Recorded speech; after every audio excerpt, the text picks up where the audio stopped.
Hey, and joining us now is KT McFarland for our weekly visit. And KT, so much to talk to you about. I really do want to hit Boston with you really quickly, though.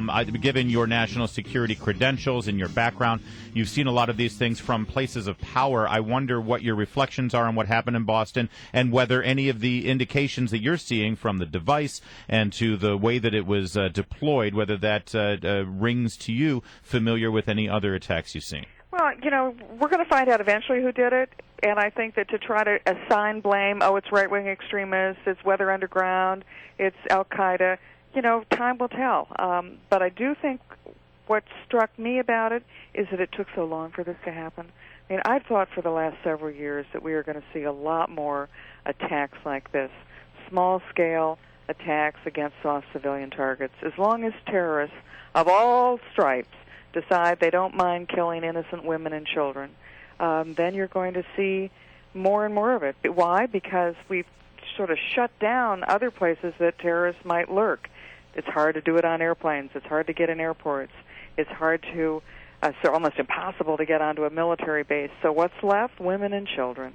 Yeah. Tourists, people going to sporting events, people going shopping in the malls. I just think that tragically and sadly, as long as the information is readily available of how to make a bomb, as Inspire magazine, the Al-Qaeda magazine says, how to make a bomb from the kitchen of my mom, as long as the stuff is readily available, it's cheap, and as long as we have an open society, which we must continue to have, I think we're going to see more. Soft targets are everywhere, and I don't think we in this country are prepared to do what would need to be done to sort of toughen them up.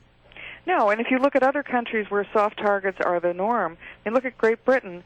I'm watching the funeral of Margaret Thatcher this morning. Margaret Thatcher they tried to kill her a number of times. Bombs would go off in the room next to her. Car bombs would go and kill her political mentors and friends. Israel, where bus bombings used to be and continue to be the kind of expected.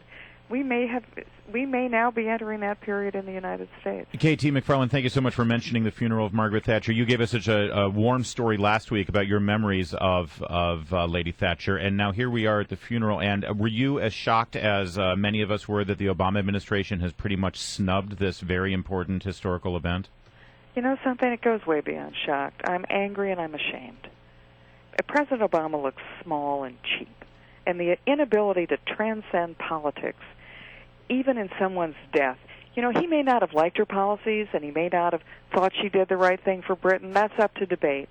But the fact that he doesn't honor the office of Prime Minister of Great Britain, and a woman who served longer than, first Prime Minister who was a woman, one of the longest-serving Prime Ministers, one of the most transformational Prime Ministers in British history, and the fact that they're too busy in Washington dealing with all the important things that they have to deal with, too busy to send an official delegation. I am just ashamed. Now, what are they drinking in Washington? What's the Kool-Aid at the White House? Isn't that what a vice president is for? Right. Well, no, the vice president in this case, he's really busy talking about, Russia and North Korea and all the places that we're not having good relations. Yeah. Now, I'm just so stunned that it's now to the point where politics transcends even the grave. KT McFarland, in diplomatic circles, you worked with Henry Kissinger. You've been in those circles before. How is this interpreted overseas when this kind of a blatant snub is enacted? Well, in fact, thank goodness my boss Kissinger was there at the funeral, as George Shultz and James Baker, former Secretaries of State. It's a real slap in the face.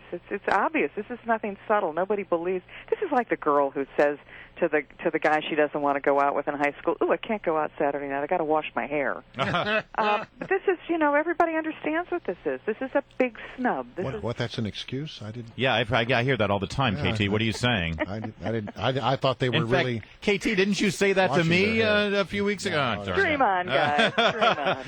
All right, let's pivot on to Russia if we can for a minute, KT McFarland. Famously, the president said that he would have more flexibility with Russia in his second term, and now he has hand-delivered he hasn't hand-delivered, but there is a hand-delivered letter that went to Russia. Got transmitted to Vladimir. It was transmitted to Vladimir. What's Russia's response, and how is Russia dealing with the United States now in Obama's flexible second term? Well, it turns out that Putin has a second term, too. And he doesn't care about Obama's flexibility.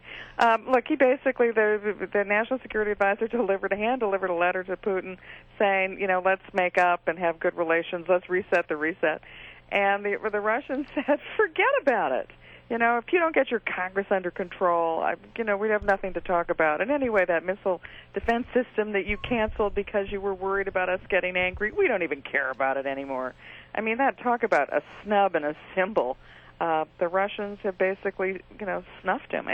And I think the tragedy of it is watching people like Baker and Schultz and Kissinger at Thatcher's funeral. Those are people who knew how to play this game, and Obama doesn't. Yeah. You play Congress as the good cop, bad cop when you go to foreign countries, and instead of saying meekly, well, we'll get them under control for your help, so we can get some kind of a, happy smile from you.